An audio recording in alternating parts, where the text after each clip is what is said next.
on this rap-ish. I ain't even broke a sweat, homie, this practice. Pondering my next move, staring at my track list. Hope I ain't missing my window. Praying like a Baptist, Seattle's own. Tired of this Game of Thrones. They made a list of the best rappers and guess who wasn't on? While the disrespect continues, I'm steady packing these venues. Guess if you ain't at the table, you on the menu. And I'm that spitter, baby. They don't want you to see, but everybody's south of Capitol Hill's rocking with me. Boys smoke the trays and ponder getting their life together. I'm comfortable with my role, so I'm like, whatever. Me? I ain't got a job, but I work hard. And you don't work hard, but you got a job. The irony is I'm judged while you feel the applause. I'm slept on, that's why I had to set this alarm. My dudes is armed, I'm armed with this arm charm. Body banging like she got that cream from Barry Bonds. Yeah. I did it for the city, I did it for the love, I did it for the people, I did it for us. That Dre season is here, a real hitter with a mic, I'm everything that they fear. With that hood ain't the same, I was all on their ass, I'm level-headed. So yo, my dudes love when I spaz, and I'm so over Seattle's passive-aggressive attitude. They don't call you back, what they really saying is F you. While I'm from the same place, I move at a different pace. I prefer if you just said it to my face, damn, I did it. I did it for the city, I did it for the love, I did it for the people, I did it for us. Average dudes with they average spit, writing average rhymes, knocking average chicks. The closer I get, I can feel the people starting to shift. I'm loyal to a fault, and everybody can't come with. Rap's a rich man's game, I'm only playing with change. They bang models and singers, I'm knocking my own flame, I'm different. The crowd, I move with the chosen few. Black thoughts, I could be the front man for the roots. No diamonds and gold, I'm on my sticks and stones. If we can see your panty line, you should have on a thong. My team is strong, through this fire we forged a bond. And they already know what it is when I get on to the hearse. Party like it's December 31st. When I'm on my deathbed, I probably cracking my nurse. You ain't got the bars to compete. I'm a verbal athlete, deflating these boys so they say that I cheat. Damn, I did it. I did it for the city, I did it for the love, I did it for the people, I did it for us.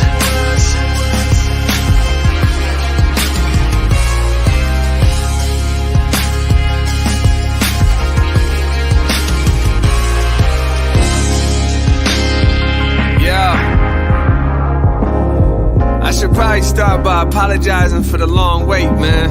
You know, I know I be tripping. But I'm not just a rapper, I'm an artist. And, you know, my creative process is a little bit different than most. Nonetheless, I want to welcome everybody out to the Dre's Experience. I got TCF in the building. My whole camp's here with me. I got the band in here laying this cool-ass vibe. And I'm Seattle's own. Let's get into it. Oh, my gosh. Hi, everybody. Grand Rising to you. Welcome to the Morning Update Show. I'm your co-host, Trey Holiday, and it's going to be a great show. As you can tell from the laughter already starting right off the top, I want to welcome you to a warm Wednesday. It's not warm outside. It's wet. So either way, you could go either way with it. But welcome to the Morning Update Show.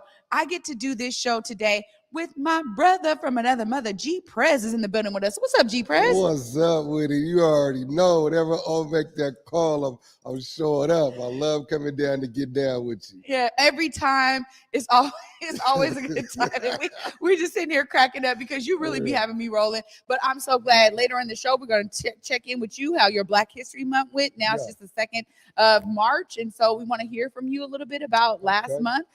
So we'll just go ahead and get started, and we'll be coming right to you. Yeah, that's what it is, man. I'm in the building once again. Morning Update Show. I love coming down here, rocking out with Converge Media. It's a wet Wednesday out here. It's been wet, but yesterday was really nice. It's crazy. Monday was crazy rain.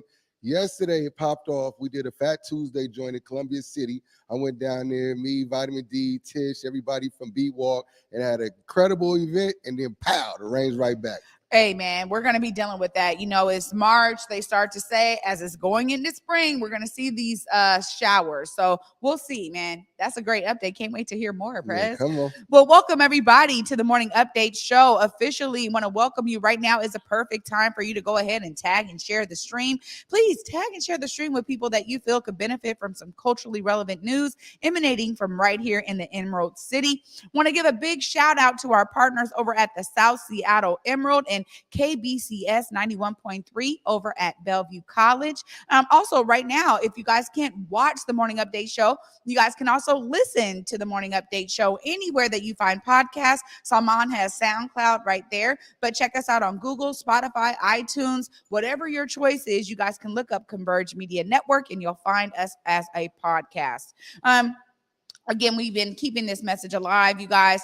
COVID information, vaccines, testing, boosters, all that stuff is still relevant right now. We're seeing a lot change in terms of recommendations at the city level and state level. So, hey, the mask mandate is going away. We also know that they're no longer looking for vaccination cards in certain restaurants. Some are still kind of keeping it on because it's really up to them, but it's not being, mandated by the state. But hey, if you guys are still looking for more information or to get some of your questions answered around hesitancy, you guys can check out hereforuswa.org.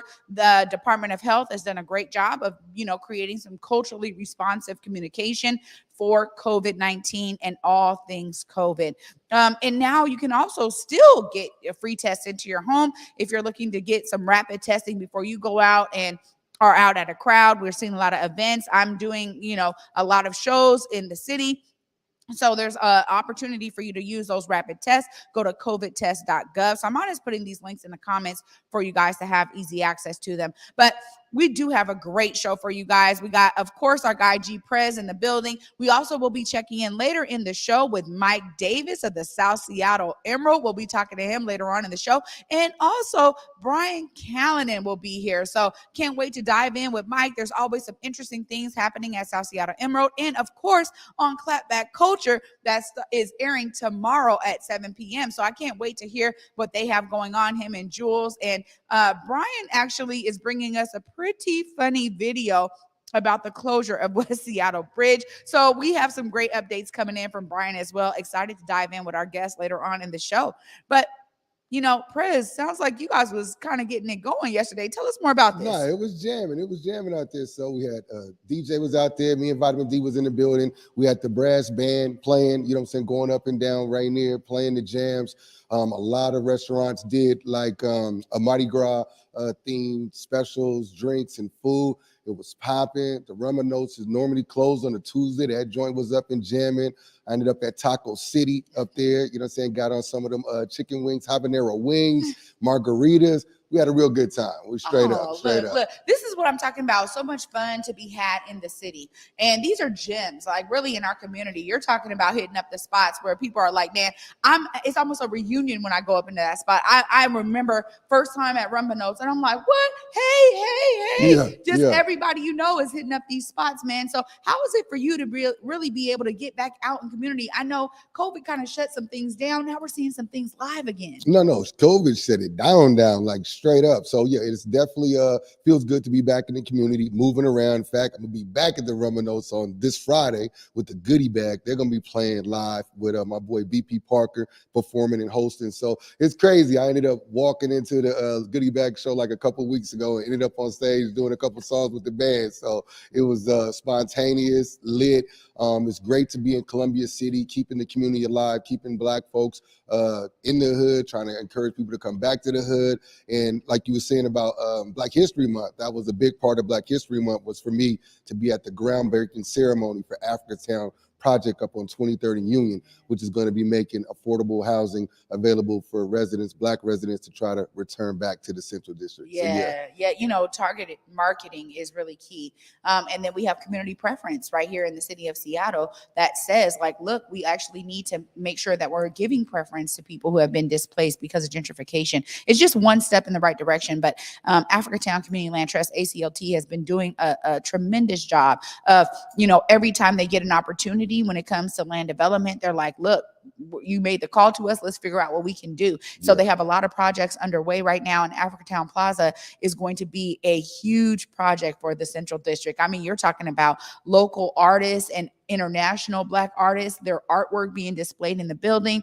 Also affordable commercial space in the building, and they're doing a community event space, which affordable housing, tax credits and the ways that you fund these kind of projects doesn't traditionally pay for those kinds of spaces. So Africatown was like, look, we're going to be intentional learn from other projects we've been on, and really be intentional to ensure that we can do what the community is saying that they need. And an event space was a huge deal. So I'm really looking forward to how they have their Africatown offices in there. It's going to be vibrant. It's going to be thriving. So I'm loving that the groundbreaking has already taken place.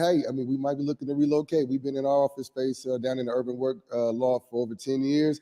We might be bringing it back to the hood. Unfortunate situation with C-Spot Media. There was a fire in their building recently. So I was telling Khan, like, here it is. You know, it's in the university presenting the opportunity to possibly move the C-Spot building there.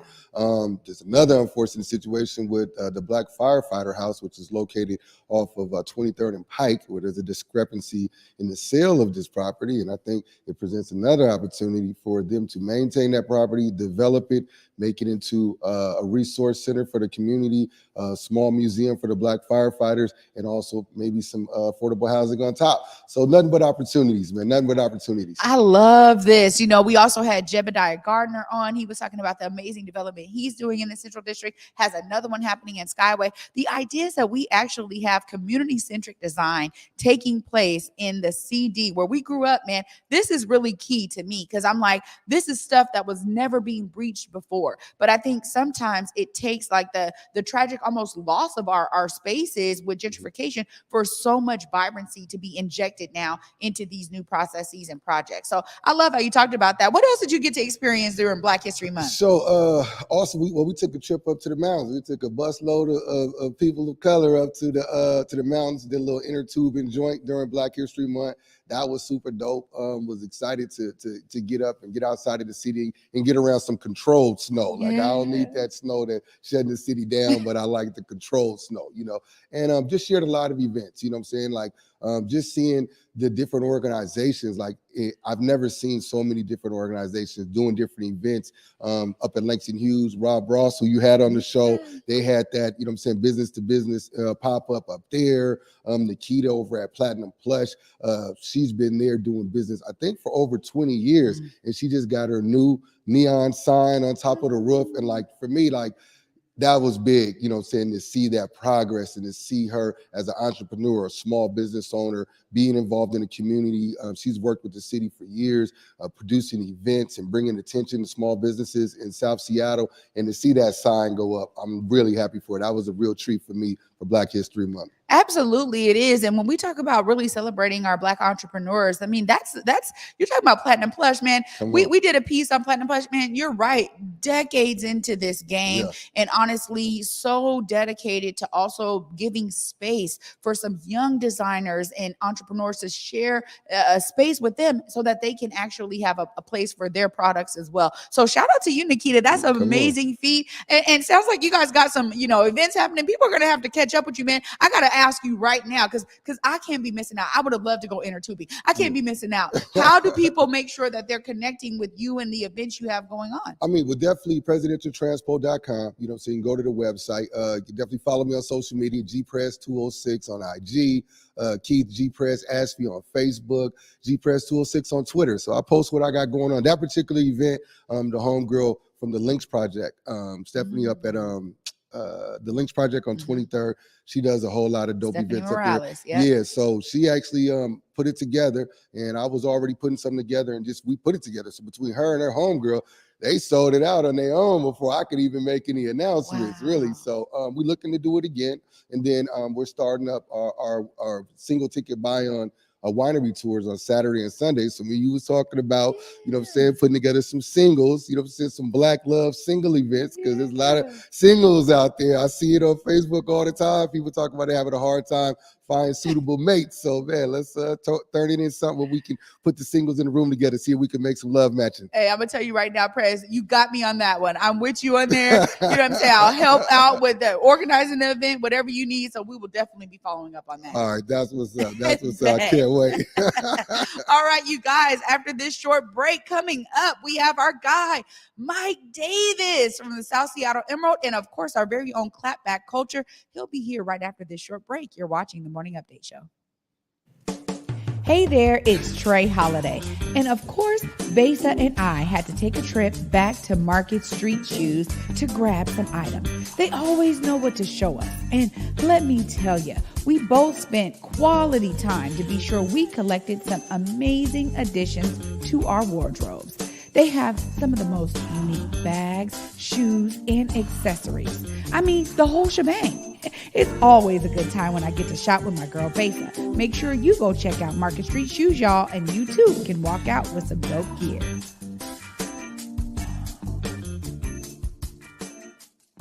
When the pandemic hit, it did affect me. As a barber, I had my own personal reasons why I didn't get vaccinated. At the time, I didn't check the actual source. I thought the vaccine was developed too fast, but I was talking to a doctor and he was telling me more about the vaccine and what it can do to protect us and our family.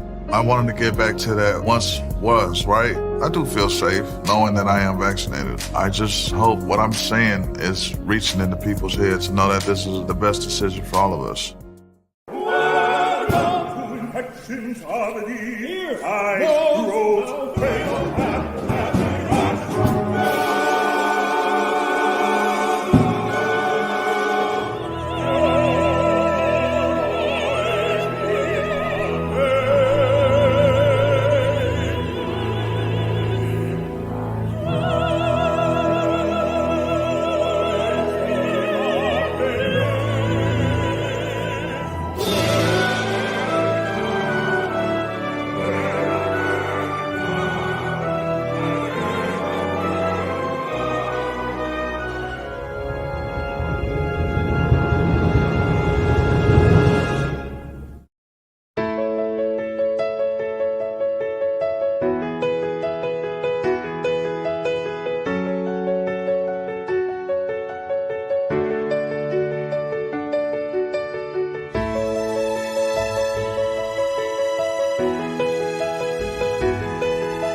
Hi, everybody. Welcome back to the Morning Update Show. I'm your co-host, Trey Holiday, and joining me for co-hosting today is my brother, G. Prez. What up, G. Prez? In the building. What's good? Hey, man, it's always good to have you here. And we started the show off nice and right. We're going to continue in that vein with our guy, Mike Davis. Let's bring in Mike Davis. Hi. Mike. Oh, muted. Every time. See, man, I was so eager to come in, man. Y'all was having so much fun. I just wanted to come in and be a part of it. I love it, Mike. You know, hey, it's always good energy when G Prez is on the set right here in Black Media Matter Studios, but it's always great energy when you can join us. We appreciate you always coming on when you have that time on Wednesdays. Man, tell us a little bit about what's going on at the South Seattle Emerald. Yeah. I got a good one coming this week with the South Seattle Emerald. I had the opportunity to sit down with Derek Wheeler-Smith. He is the new director of the city of Seattle's Office of Civil Rights. You know, he had come from King County where he was the director of Zero Youth Detention. We got to just do a deep dive, man. He told me everything. He told me kind of, you know, growing up in the South End and how that led to him becoming an activist. And, you know, he comes from a family where his dad and his brother are definitely both involved in violence prevention and just doing things for the youth. So it was a really, really good conversation. So if anybody wants to know who is leading the Office of Civil Rights, be on the lookout for that in the South Seattle Emerald.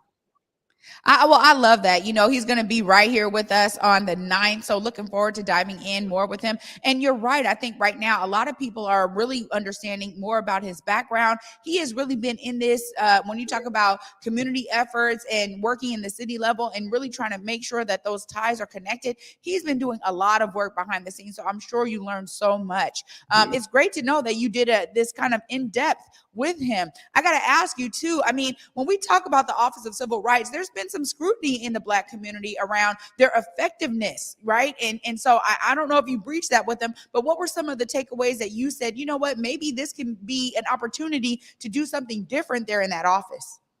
Well, yeah, I think that, I mean, what really jumped out at me, to be honest, is the fact that, like, I mean, of course, y'all know him. I know him, you know, as I've covered violence in our communities and different efforts that different organizations have brought forth to address this, his name always comes up. So like, he's around. It's not like Mayor Harrell just pulled him out of nowhere. Nah, he's been here and he's been doing the work.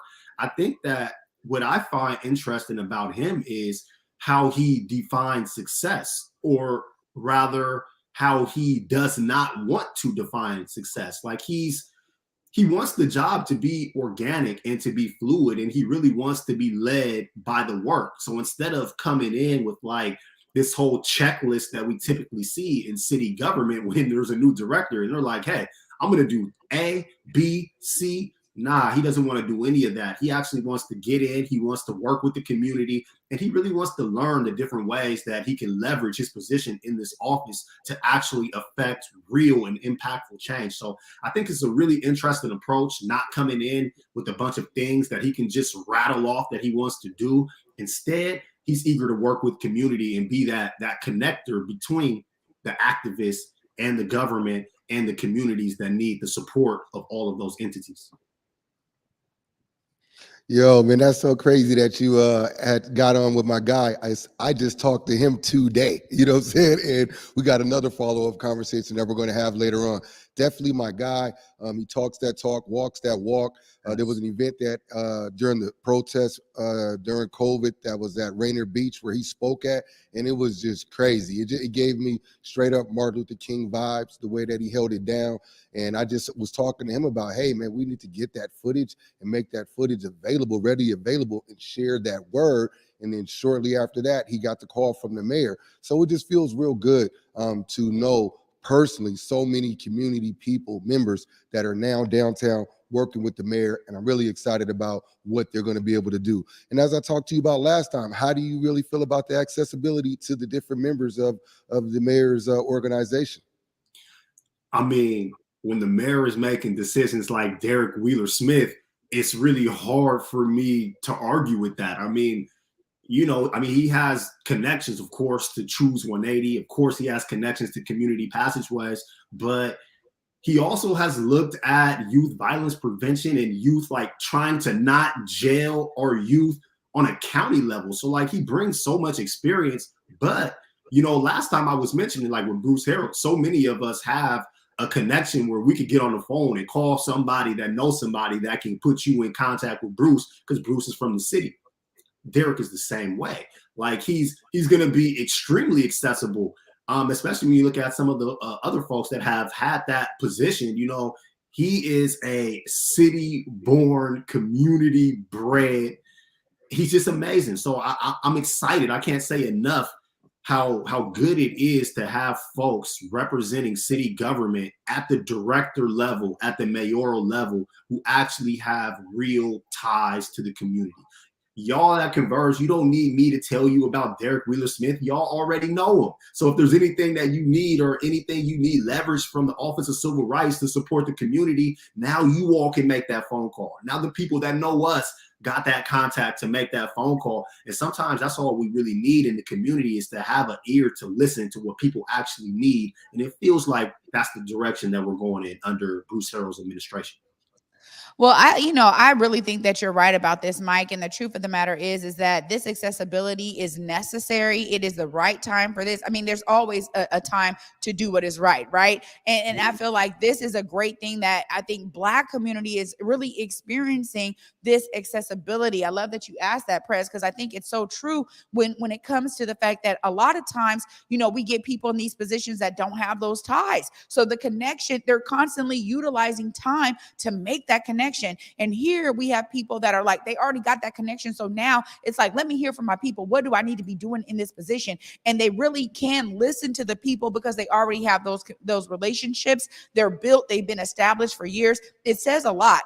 This is maybe not so much what we're experiencing at a national level. When we talk about accessibility, I mean, Mike, what are some of the things you guys are going to be diving into on Clapback this week?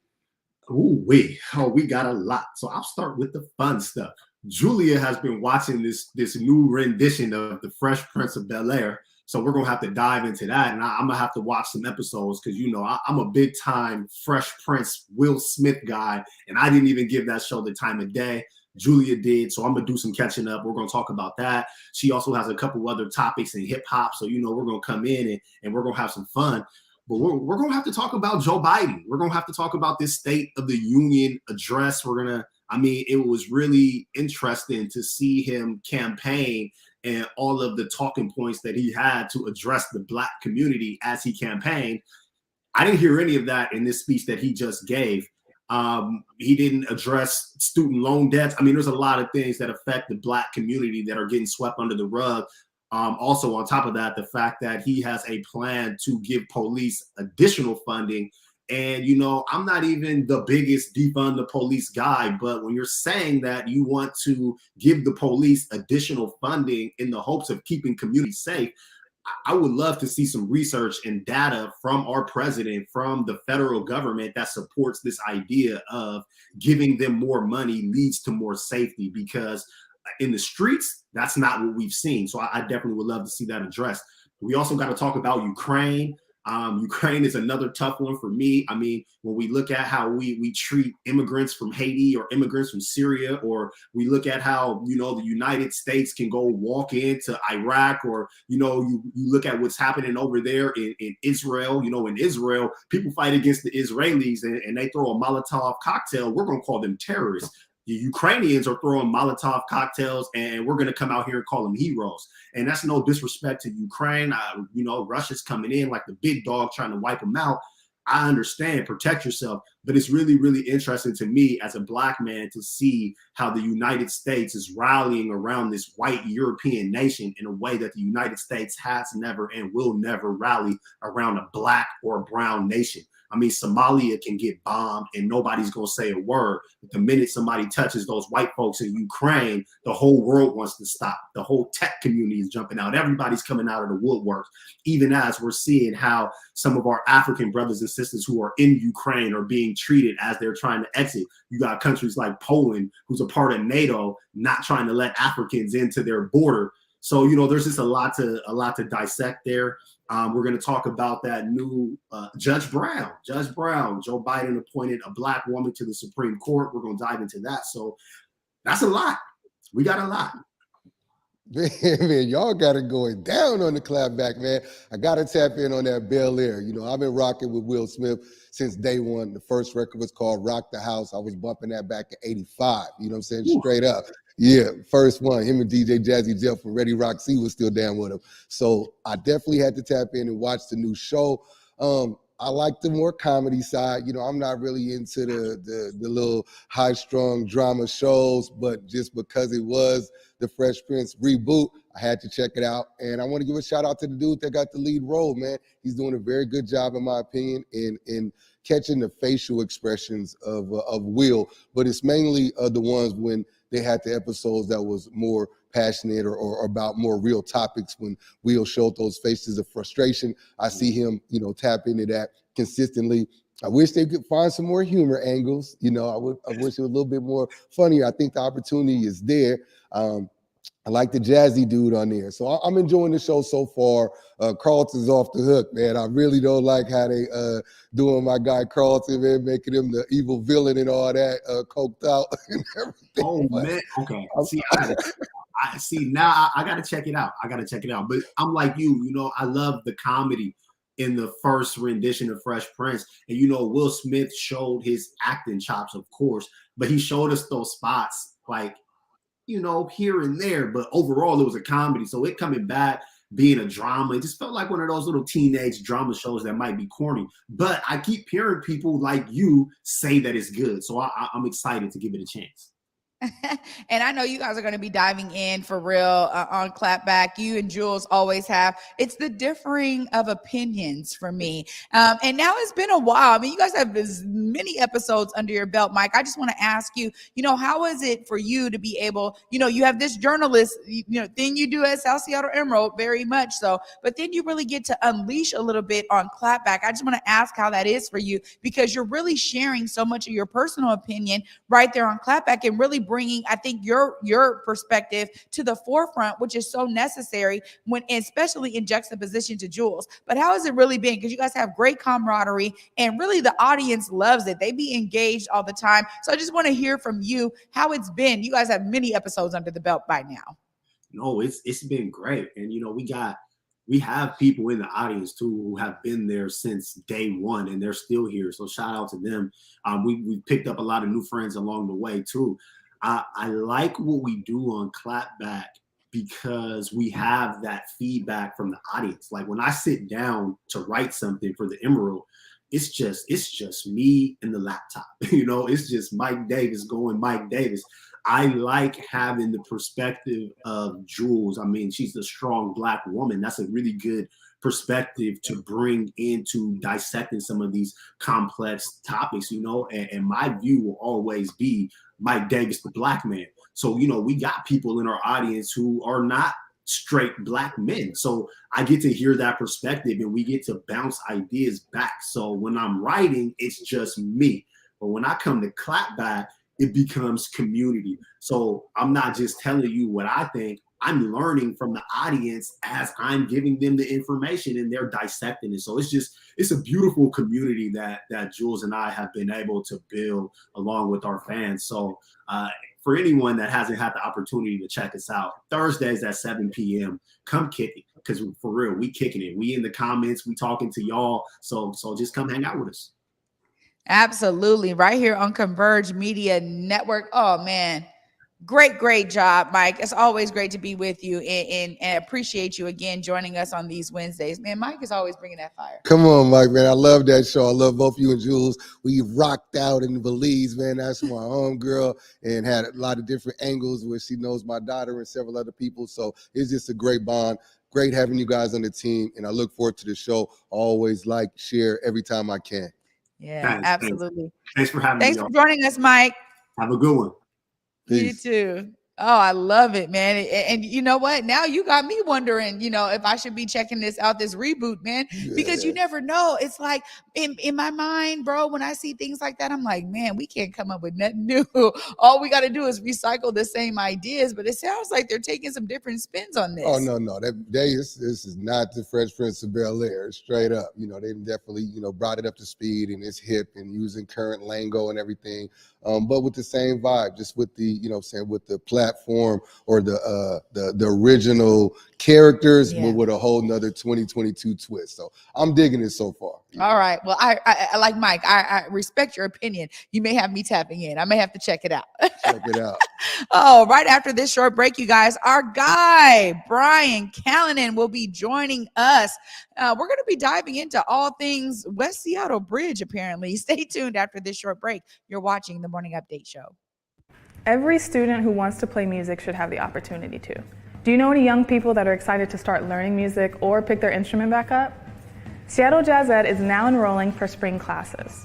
Open to youth across the area, all music programs are offered on a sliding scale, pay-what-you-can model, and free loaner instruments are available for every family. Taught by some of Seattle's finest artists, classes are designed to meet musicians where they are in skill level with options for beginner, intermediate, and advanced level. And this season, we're opening up ensembles with options for drummers, vocalists, and instrumentalists of all kinds. Registering for March classes can be done online or over the phone, and you can learn more by checking out seattlejazzed.org or calling or texting 206-324-JAZZ. Hey there, it's Trey Holiday. And of course, Besa and I had to take a trip back to Market Street Shoes to grab some items. They always know what to show us. And let me tell you, we both spent quality time to be sure we collected some amazing additions to our wardrobes. They have some of the most unique bags, shoes, and accessories. I mean, the whole shebang. It's always a good time when I get to shop with my girl Besa. Make sure you go check out Market Street Shoes, y'all, and you too can walk out with some dope gear.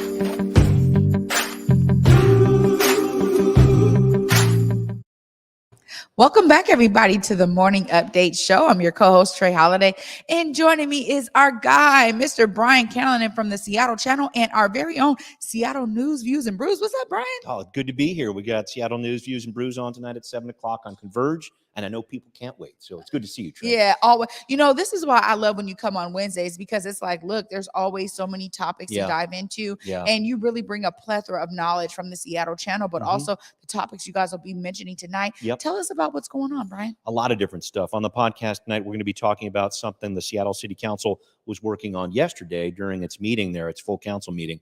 So they were talking about a hiring bonus for Seattle Police Department officers, right? You might remember this was a big fight between the council and former Mayor Durkin back at the end of last year. And the council said, okay, maybe a lot more types of people in the Seattle city government need to have hiring bonuses too, but we'll approve these through the end of December. And then the mayor said at the end of December, hey, you know what, Seattle Police Department, I'm not sure the Seattle City Council knows what it's talking about. Why don't you keep on handing out those bonuses? So there was some confusion there. And in January, the city actually handed out $220,000 in these bonuses to the SPD. It was a bit of a surprise to the city council. It was a bit of a surprise to Mayor Harrell. So the council, what they did, they said, all right, retroactively, that's cool. We're going to approve those hiring bonuses there. But moving forward, we got to figure out a few other things here. And it's important to point out that the Seattle Police Department has fewer than 1,000 officers right now. They'll tell you this is fewer than what they had in the 1970s, and they're concerned about that. I know Mayor Harrell is too. There was a big public safety report that happened last week where they were talking about this. So I think the city council is still trying to figure out the ways they are going to get to that position where they're going to be able to hire some more officers as they wanted to do. They approved the SPD's hiring plan. The SPD says we're going to get 125 officers this year. That's a big goal, but they can also look back a couple years. Over the last 2 years, they have lost 350 officers. So there's still some concern there that the SPD will get back up to the numbers they're looking for, because it's difficult to get officers right now. A lot of agencies are offering these hiring bonuses, and we got to see what the city does next on that. So now it becomes a competitive market around policing. And Yeah. I mean, this is something that's really intriguing because policing has had a spotlight on it literally in the last couple of years. And I think that the accountability measures that take place in our last legislative session, you know, I've heard people say, you know, police don't want to come to Washington State. They don't want to have anything to do with it because, again, there are new things in place that they have to abide by. But really, it's just accountability. So my I guess my stuff peaks up because I'm like, but wait a minute, what about serving community? You know, is this about career, and is this about the bonuses and the money? Now, this competitive nature of policing, I don't know if this is going to have a slippery slope, Brian. It's interesting to talk about because Seattle was offering these $10,000 bonuses, and this is actually for officers as well as 911 dispatchers. They're looking for both of these.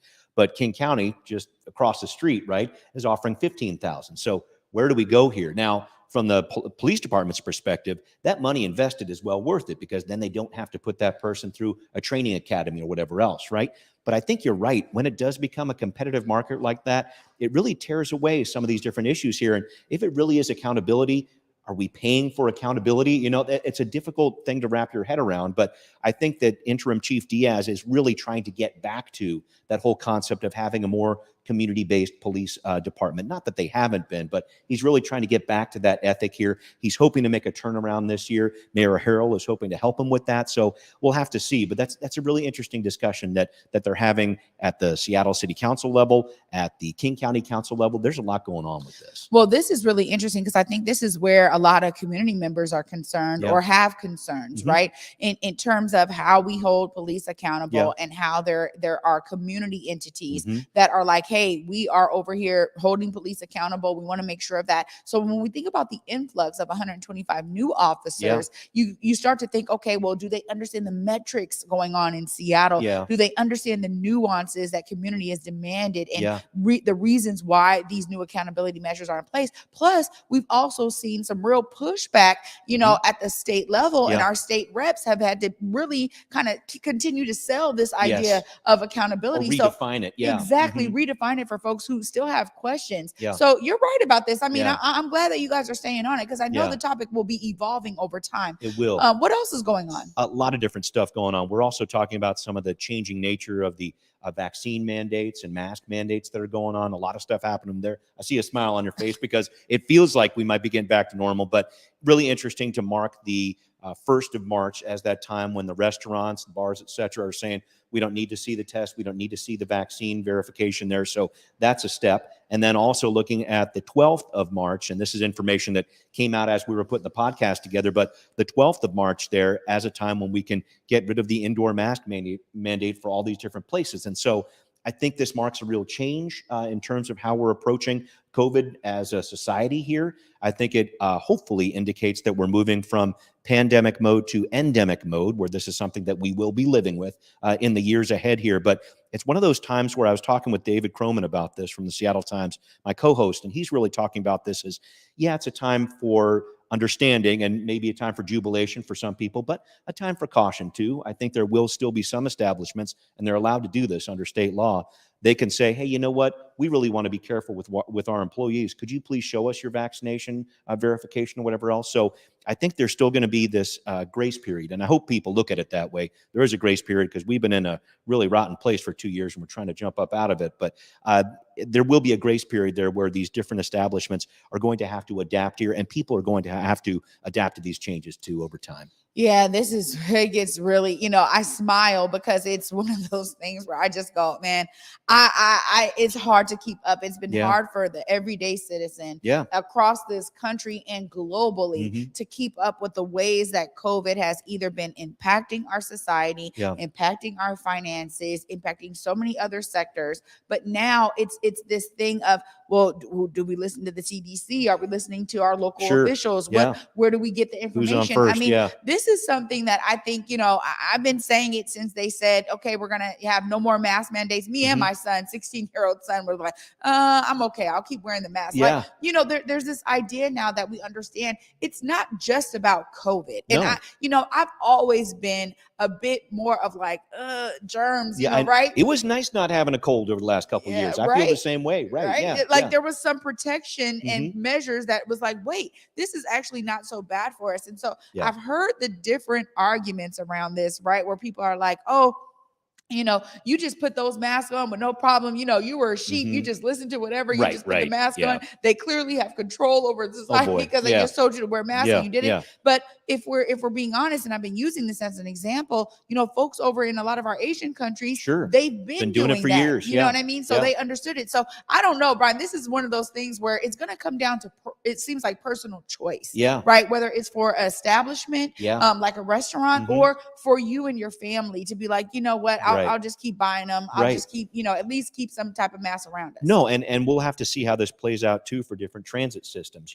It's pretty crowded on a number of the buses, the metro buses around Seattle. Is that going to change all that quickly? That kind of federal regulation on that? Is that going to change on airplanes where you're kind of packed in there pretty close? Is that going to be something that they lift that mask mandate that quickly? So there are going to be other parts of our society where masks are still going to be a thing, where vaccine verification is going to be a thing.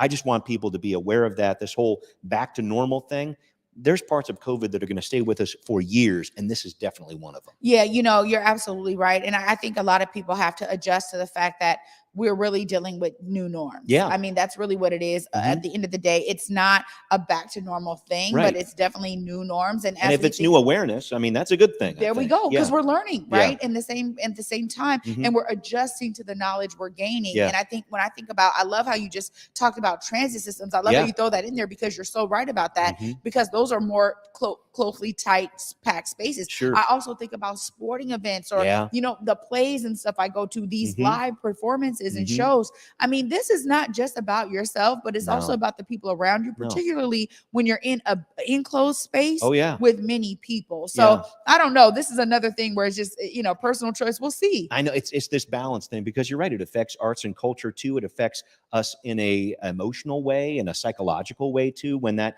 mask is involved or whatever else. So it's a much deeper issue than, my politics don't like this or that or whatever else. I hope people can try to move past that. And like I say, have some grace with this, because things are going to be changing and there's going to be some growing pains. Absolutely, Brian.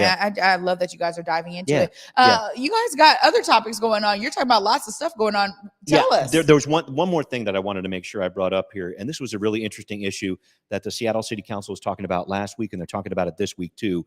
Cannabis equity. All right. So this was a big deal. And so as we all know, in 2012, we voted as a state to have recreational marijuana in the state of Washington. So that's what we got going on. And the whole idea behind that, at least part of the idea behind that, was this idea that a lot of arrests for simple marijuana possession were targeting people of color disproportionately. Bad thing, right? So let's try to change this here. We're going to actually validate the fact that a lot of people are using marijuana anyway. Let's make this a recreational drug and let's yield some benefits from it in terms of taxes, et cetera. However, when the actual industry was being built, and this is where it gets crazy, people of color were not involved in that. We're not involved in a gold rush, basically, of people getting involved in marijuana, in cannabis, and making a really good living over it. And so the interesting factoid behind all of it is 3% of the marijuana operations that are in our state, cannabis operations that are in our state, have Black ownership. 3%. Right?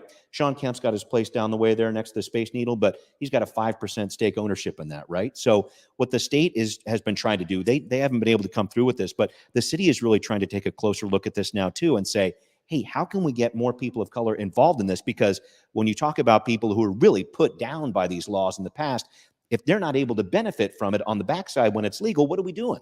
You know, so Teresa Mosqueda is heading this up. They've actually had some city council members from Boston, from Oakland come up here over the past couple of days here. They're talking with the Seattle City Council to try to find a way to bring some equity to this industry, because we can do whatever we want to on the law books, but I think it has a much bigger impact when you start putting dollar signs on it. You know what I mean? So this is a big issue. Yeah, you are speaking near and dear to my heart. Cannabis equity has been something I've been working on for the last few years. Right on. And, you know, I shout out to so many people and entities that are out there really working on this issue. I was one of those community members this morning giving public comment at Teresa Mosqueda's meeting for the Seattle City Council. I think it's so important for them to really hear from folks from community, and particularly because I know so many people who were impacted by small marijuana possession charges, still dealing with trying to get those things expunged from their record to this day while it's legal. There's so many different blowbacks that happen when we talk about the war on drugs, right?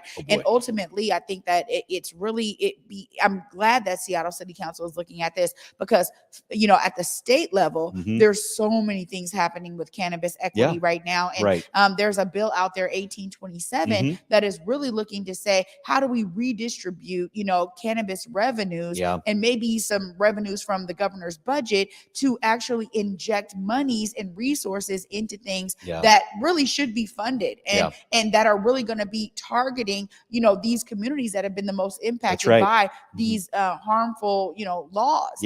Ultimately, I think we have a lot of work to do. You know, just talking to some folks from Denver and from Oakland around cannabis equity, how they've been able to do, you know, equity licensing out there, and what it really looks like for us to start implementing some of those things here. You know, this is going to take something. This is going to really have to take a statewide effort. But I love that Teresa Mosqueda and others at Seattle City Council are listening to large groups like UFCW Local 21. They're listening to groups and to community members regarding this, because Brian, let's be honest here. I mean, we know that it was targeting Black and brown families. We know that. I know particularly so many of people that I know that have been affected. So this is really near and dear to my heart. And I'm always, you know, optimistic about what can be done, because I think this takes bold, innovative approaches and some new ideas, right, for us to be doing as a city. And then maybe Seattle being able to implement something will allow the state to kind of see that and glean from it. Someone's got to lead somebody here. You know what I mean? And I've covered this story on Seattle Channel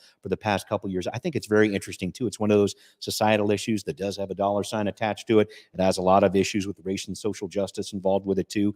But I'm really hoping that someone is able to take the lead. I'm not quite sure what's going to happen at the state level. I know that bill is still possibly in the works here, but it's kind of hanging on by a thread.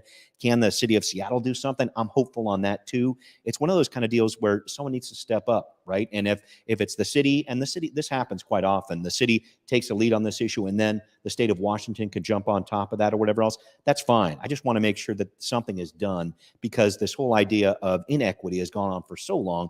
Change has to happen now. And I think the city's aware of that. Yeah, I do too. And I think you're absolutely right when it comes to like how do we listen to the people that have been the most impacted? Yeah. I love that there's a lot of cannabis workers that are also sharing their experiences throughout this process to really inform city council of how it's impacting them as a worker. Right. And with the hope that, hey, these workers, there needs to be some sort of path. That's where some of these cities have been successful, like Oakland, et cetera. Is there a path to not only work at this place, but find a path to ownership, leadership, or whatever else? Because unless you have some people in those leadership roles, employees are great. Don't get me wrong. You need to diversify the workforce there, but you need those leaders to be diverse too. We've talked about it with the NFL, I know, over the past couple of weeks. I mean, this is something that's real. And then when you attach something like this to it, with regard to what's happening with cannabis, I just think it's a really important issue and a fascinating one that crosses a lot of different issues. Yeah, absolutely. I'm looking forward to seeing how it rolls out, Brian. Yeah. But we get to end our time with you today with something real fun. I want you to be able to set this up for us, Brian. I'm going to do best I can. So I'm a West Seattle resident, folks, and 2 years ago this March here, the West Seattle Bridge shut down, and it's been a big deal for everybody who lives on the peninsula of West Seattle, but a lot of other communities too. So it's easy to feel down about it, especially when we've heard about the concrete strike going on, all that kind of stuff. But I was trying to turn it a different direction and try to throw something positive at it too. So I wrote a song about it, and I want you to check it out. Here you go.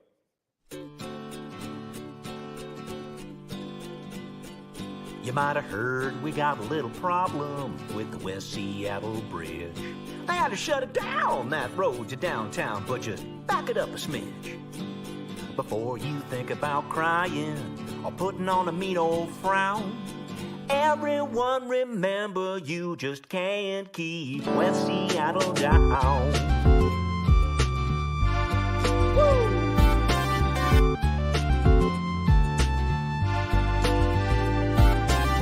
About the people on Dale Ridge and the folks out on Alki Point.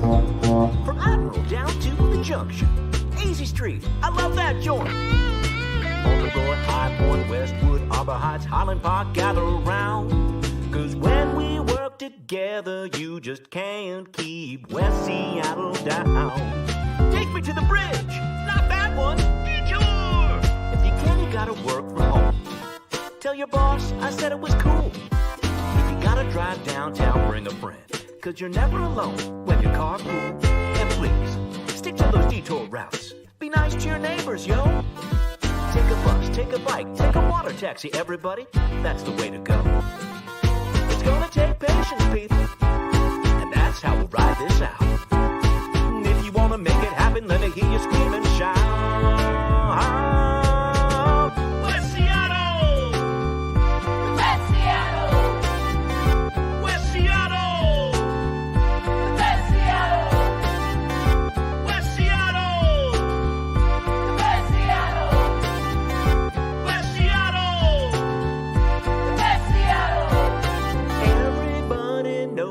You just can't keep West Seattle down.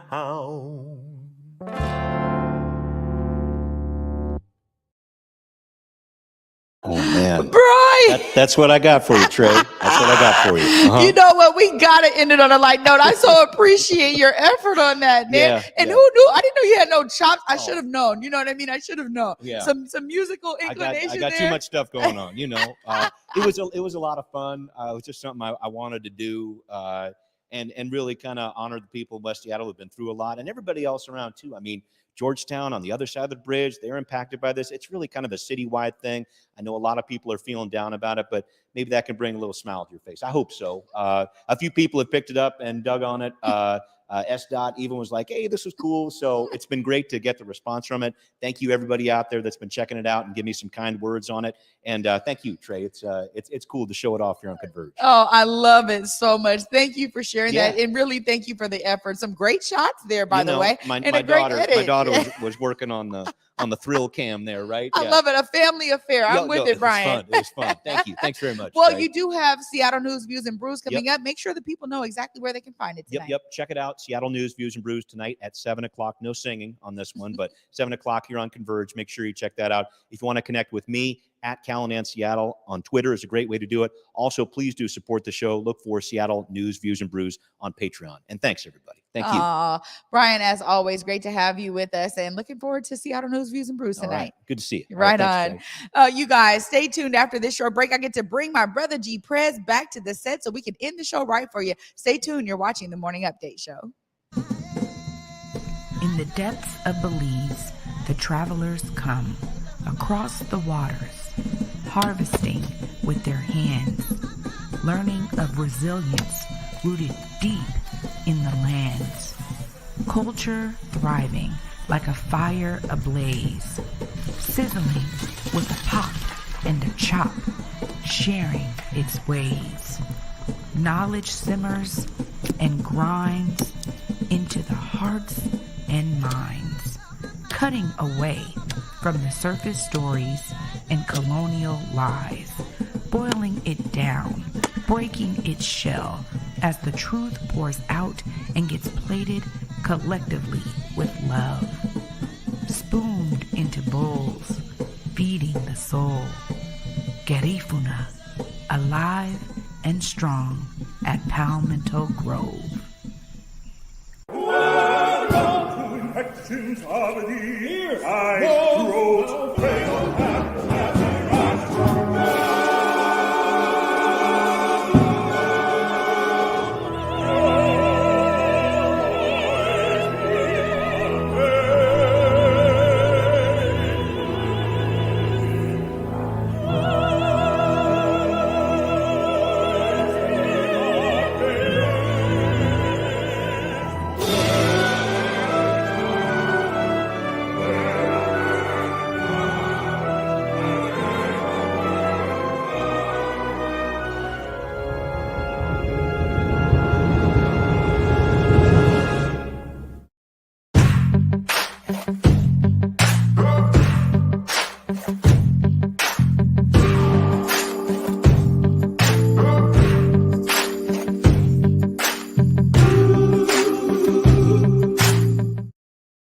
Hey, welcome back, everybody, to the Morning Update Show. I'm your co-host, Trey Holiday, and I get to bring my guy, G Prez, back to the set. What up, G Prez? Man, I'm in here still on a wet Wednesday. What's happening? Hey, man, you know what? What an amazing show today. And I got to say, man, our guy, Brian, came through on that song for West Seattle. It kind of is a mantra that we can all actually utilize right now. You can't keep none of us down. Mess around and blow up, man. Mess around and get the TikTok in and some joy, more of it, man. So, no, that was dope, man. The creativity, putting itself out there like that and bringing awareness to the bridge, it drives me crazy, straight up. I do not like going to West Seattle.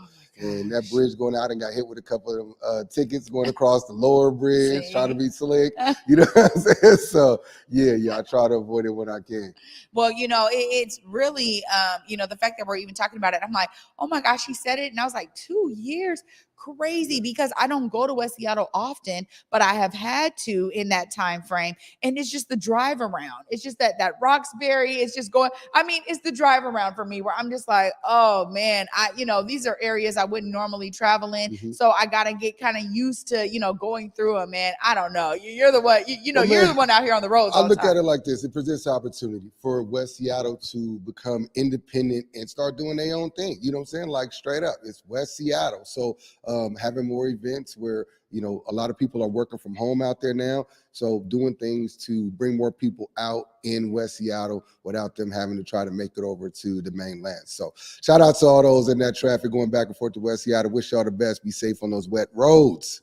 You know what? It's wet indeed. And I just appreciate you for putting that out there. When I'm coming from Federal Way, I'm telling you, the torrential rains coming down on the freeway every time, it's like, man, you got to be careful out here, man. That's when I slow down my pace, bro. Mm-hmm. I don't normally do it, but when it's raining like that, I'm like, okay, yeah, man, time to actually keep it right around 50, 60. Slow down. You know what I mean? It's important. Lots of room between you and the car in front of you.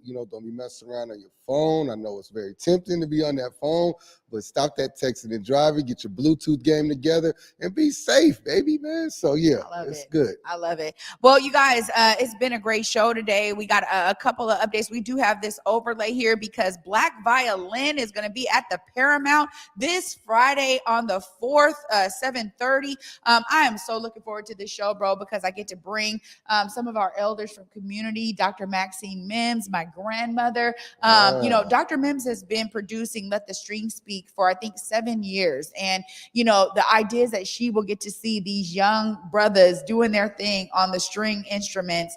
I'm so looking forward to this event on Friday. So shout out to everybody over there at Black Violin. They're doing something special for our elders. And so I'm looking forward to it. That's dope. I might have to tap in, hit my guy Jason over there, grab a couple of tickets to come check it out. Or maybe y'all might be interested in black car service.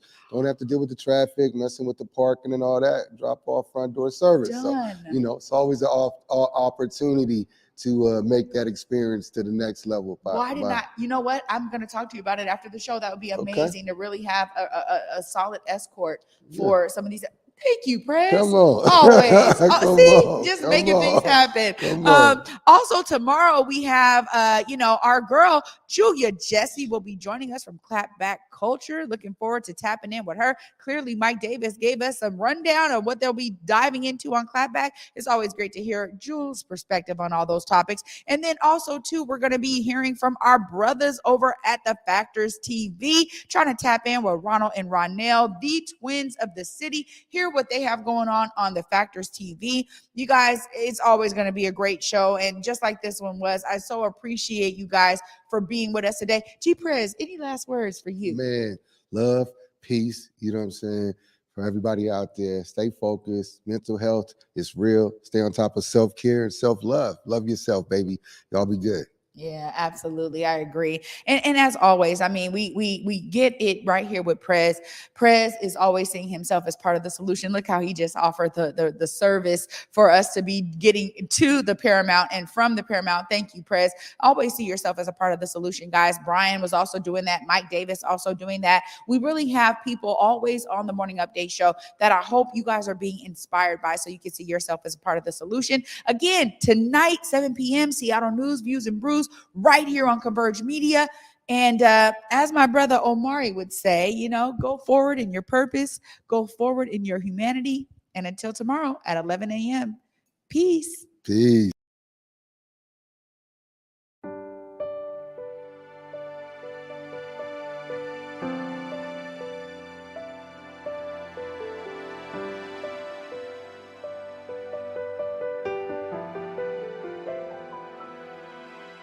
What do I see through a lens of fear?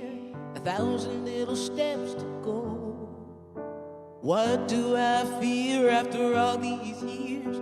Lord knows I don't even know. I've been running on the edge of a sundial, sleeping in the shadow. I've been begging you to see me, then hiding beyond the unreachable.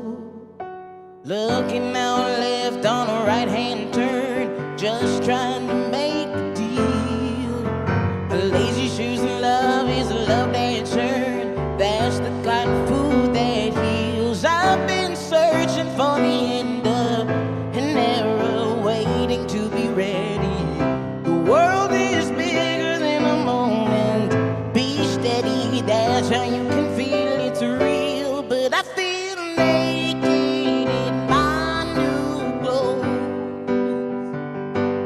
I got used to hiding the holes. This whole world got new tricks and I'm in the thick of it. This I swear I'm already seeing.